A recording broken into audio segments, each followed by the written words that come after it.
Yo, what is up, everyone? It is the Beast. Welcome back to the channel, The Beast on. I'm in my car, in my driveway, because as a lot of you who have been subscribed to my channel for a long time know, I love to just sit in my car, even if the engine's not on for a long time, because I love my car. I live out of my car. Before the pandemic, I would literally look forward to taking car naps. I've got problems. It's okay. Hey, listen, if you see this face as big and round and ugly as it is, if you hear this voice, please subscribe to the channel, tell your friends about it, share the video, and most importantly, if you see this video, just hit the thumbs up, even if you think everything I'm saying is a load of crap. Hit the thumbs up, because then that tells Google, who owns YouTube, to let other people see the video, okay? You see what I'm saying? Okay, so hit the like. You can also hit the bell down there if you want to get notifications every time a new video is up. Today's video is not sports related. It's actually Miami broadcast related in a sense. We lost a legend in Larry King the other day. Obviously one could assume it was due to COVID, because he was hospitalized around Christmas time with COVID. He was 87. A guy that lived life to the fullest with, I don't know how many wives, 7, 9, a million kids, just an unbelievable life, and survived a lot of health scares. I mean, cancer and diabetes, and, he smoked all those. I remember him doing the show, smoking. I don't know if you guys are old enough to remember that, but I do. So lived a long life, but a legend in the broadcasting industry, to say the least. And a lot of people don't realize this. And this is what I want. This is why, listen, there's a million people out there giving their tributes to Larry King. And he certainly deserves them all. One of the best interviewers ever, and holds the record in the Guinness Book for having the longest running TV show on the same station at the same time. And what was it? Was it 9 o'clock on CNN was Larry King? I don't remember exactly, because I'm getting older and my memory is going out the window. But here's what a lot of people don't realize, especially you Utes, you youngins, is that Larry King spent a long time, a big part of his career, here in South Florida, in radio. I believe he came down here either in the 50s or 60s to do radio. And where he really got big in radio was he had a nighttime interview show, a 3-hour interview show, at night. I think it was from 9 to midnight on WIOD. This, of course, was back when AM radio meant something. When WIOD was known as one of the best AM stations in the country. This was back in the 60s, if you will. And Larry tells a great story about how he got Frank Sinatra on as a guest in the heyday of Sinatra, right? In the time of the Rat Pack, when Sinatra was playing on Miami Beach, and no one could get an interview with Sinatra. No one could. But Larry King had befriended Jackie Gleason, who, of course, was a monster in the industry and was doing his television show from down here, and Jackie Gleason owned the beach. And Jackie Gleason, knew Sinatra well. Sinatra was coming down to play, and Gleason delivered and got Larry King an interview with Sinatra. No one could believe it. And it really helped put Larry King on the map as just this. If you were anyone of anyone, you would want to do an interview with Larry King on his radio show, back when radio meant something, when it was important, when it was the main media. Despite television breaking through, people still were attached to their AM radios. Obviously I don't remember Larry King doing radio shows from down here. By the time I was born and started coming down here, visiting my relatives. My mom was born in the Gables, a doctor's hospital. My mom grew up in the Gables. My mom's whole family is from down here. So this, that's why I'm here, is because this was always my second home, and I never wanted to go anywhere else but the University of Miami and live in Miami. And I always thought I was going to live in my, mom's old house in Coral Gables, but, I can't afford that now. It's, worth millions. Back then, I think my grandparents got it for like 10 grand. So I came a little bit too late to experience Larry King down here, but always heard all of the old school radio guys talking about Larry King, doing talk radio down here. Obviously Neil, told me stories, and there was a lot of off-color stories and not so nice stories about Larry King. The loan me $50 situation. But I don't want to dwell upon the dirt that I know about Larry King. And I don't know a lot of dirt, but I've heard some stories. But I do want to say this, which is, if it weren't for someone like Larry King paving the way in radio down here, a lot of us that got into this business down here when we did wouldn't have been able to do that. I mean, I think, I haven't talked to Hank about this, Hank Goldberg, that is, but maybe I'll call him later today, which is,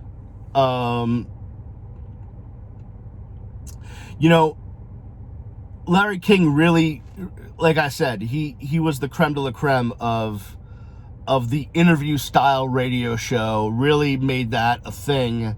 It then went national, and then went on to TV. I don't think, if Larry King hadn't been so successful, I don't know if we get the Hanks, and a lot of the Defos and a lot of the other, the Rick and Suds, all of the old school Miami radio guys. I don't know if they do their craft down here, is what I'm saying. I think they would have been, I think Neil would have been successful no matter where he went. I think, Phil Henry would have been successful wherever he went. Rick and Suds would have been successful wherever they went. But specifically coming to Miami as a place where radio is happening, if you will, where at one point in time there was 4 AM talk radio stations. I don't know if we get to that point without Larry King. So to that point, I think all of us that have been even in sports radio, because sports radio is just kind of a little bit of a cousin to what was talk radio down here. I don't know if we get to that point where all of us that have been in sports radio, but really is talk radio down here, I don't know if we're doing it down here if it wasn't for Larry King. Certainly there was others. I mean, the Rick Shaws of the world and others paved the way for great radio down here. But again, that was in the music format.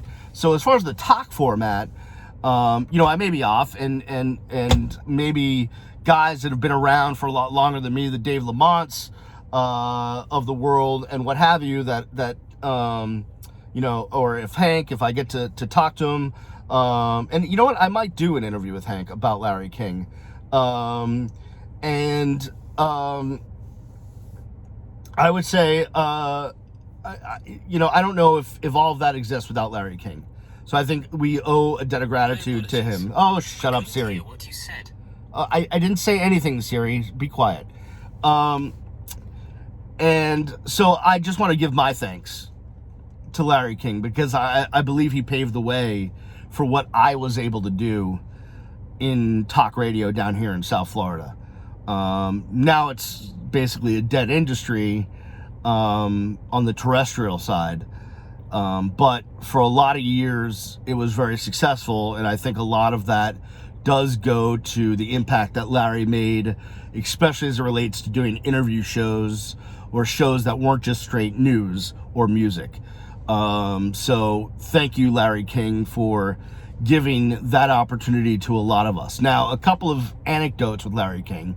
I met him once, and that was in 2000, and it was actually in 2002, but let's say when the Canes played for the national championship,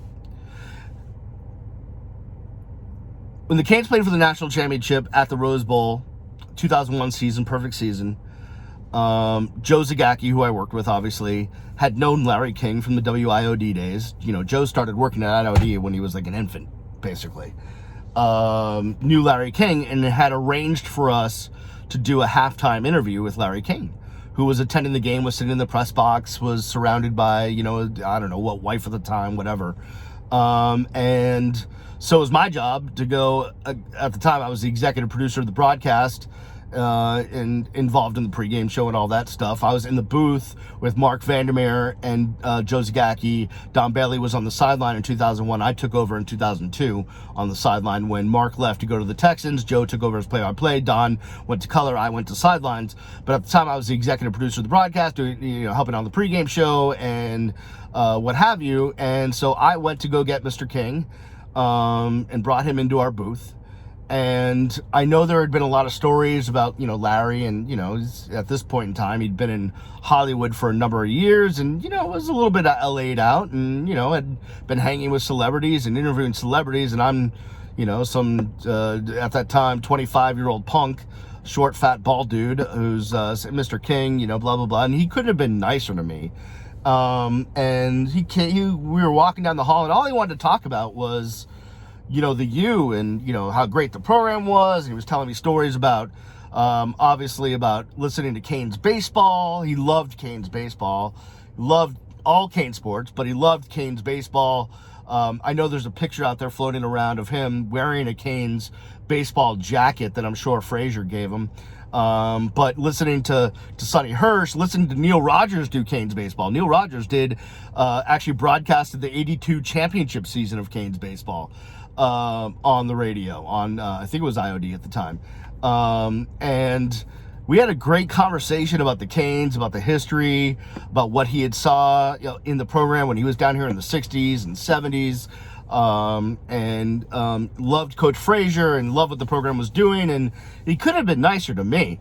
And it was I at the time, I mean, this is 2001. Larry King is still, I mean, he's the shiznit. This is a dude that's hosting, like, you know, the highest rated cable show on TV every night. And I get a chance to have some personal time with him. And it was just a great interview Joe did with him. And I got to talk with him. And it was one of the highlights of my career, really. Being able to just yuck it up with someone in that setting about our shared passion of University of Miami athletics was amazing for me as a kid. And looking up to someone like Larry for his interview skills. I mean, here's a guy who's interviewing, you know, kings and queens and presidents and whatever, and here he is just chatting, talking sports. You know, he loved to talk Dolphins. He loved to talk Canes. He was still following everything going on in South Florida. And he just wanted to yuck it up with someone who was, you know, around the team. And it was great. So that's my one time meeting Larry King. I will say this, my dad and I, as you could tell by my rotund shape, are obsessed with delis. And in Beverly Hills, there was one of the most famous delis in the nation, right? Like if you were on the East Coast, it was, back in the day, it was Carnegie, it was Katz's, it was Stage, right? Those were the famous delis in New York. In LA, you had I think it was Jerry's, and then you had Nate Now. And every morning, literally every morning of his life, Larry King went to Nate Now to have breakfast. And my dad and I, we would make trips out to Los Angeles as a family to go, you know, my mom had a friend out there, but we just to do the touristy thing or, you know, get away on a family vacation. We went a couple times to LA, and we went to Nate Now every morning. And one time we were there when Larry was there at the counter, and we didn't approach him or anything, but we just wanted to see Larry eating breakfast at Nate Now. Also, we ate breakfast just randomly. I digress. We're at the table eating breakfast, and there's, you know, a guy. Listen, I'm gonna go Yiddish here. There's a guy. It's like a schlub. and you can go look that up on your Google Translate if you're not used to Yiddish. Schlub, S-C-H-L-U-B. Schlub is eating breakfast at Crossmus. He's reading the paper, the LA Times, whatever. And there's not many people in the restaurant at the time. It was a weekday morning. We were there on vacation, and he was just chatting up, eating his breakfast, and he just happens to, whatever. We're just chatting back and forth, booth to booth. And he's just a schlub. He's like, he's there in like a t-shirt and like ripped jeans and like nothing. An older guy, maybe he's in his 50s or 60s. And we're just chatting, and we're there for a while, and we're just getting to know each other and chatting and hobnobbing and about nothing really, sports or whatever it was. And he's like, oh, so, what do you guys do? And my dad's telling him what he does. And then we're like, what do you do? He's probably going to say, oh, he's an accountant, or, he's whatever. Oh, yeah, I'm a bit of a movie producer. I'm like, oh, what'd you produce? Yeah, I did The Weekend at Bernie's. And he's reeling off movies that, like, every one of them was like, oh, you're not just a schlub. You're actually like the real deal Hollywood producer. And couldn't have been nicer. I forget his name. I'll have to go look it up later, but that was fun. And my last Larry King story, as I pay tribute to a guy that paved the way for all of us. And this has been out there, so I don't feel uncomfortable telling the story, but I do have confirmation on this story. I don't want to reveal names, but I, at one point in my career, I spent time up north, working at radio stations up north before I came, or while I was in college and before I started my career down here. And someone I worked with up north made their way out to LA and actually worked on Larry King's show, and has confirmed this story to me several times and given me more details than I want to know. But one of the things Larry King was known for, besides multiple wives and health problems and being a great interviewer, was that Larry King had a severe flatulence issue. Badly. And it got to the point where CNN had to invest and actually had multiple people work on this situation to devise a fan system that would blow the flatulence, the smell of the flatulence, whatever came out, away, like the desk, and someone sitting across the desk. The flatulence had to be blown towards, to the back of Larry King, so the smell did not carry forward to the guest. And they had to devise this in a way where the fans were quiet enough as the sound would not be heard on TV. And they dedicated time and resources and money to this, to making sure that Larry King's farts did not make it into the face of, Ronald Reagan or whoever else he was interviewing. Yeah, so I don't know what the hell Larry was eating or what was going on with his colon, but farting was a problem for him, and CNN had to figure out a way to make sure those farts did not make it into the face, nose, mouth, ears, or any other place of the guest he was interviewing. And they finally got a system, and he had that issue. So go figure. Larry King, whenever I hear Larry King, I'm like, great interviewer, great farter. So let that be a lesson to you kids, if there is one. All right, that'll do it for me. I'm going to go back in the house and get yelled at about something I did wrong, I'm sure. Thank you for subscribing, everybody. Again, subscribe, like, hit the bell, tweet, share, all that stuff. Hope everyone is well and safe. And Sorry, I couldn't hear what you said. I didn't say anything, Siri! Oh, stupid. My fat wrist keeps hitting the watch, and I don't know. I'm sorry. I'll see you when I see you. Peace.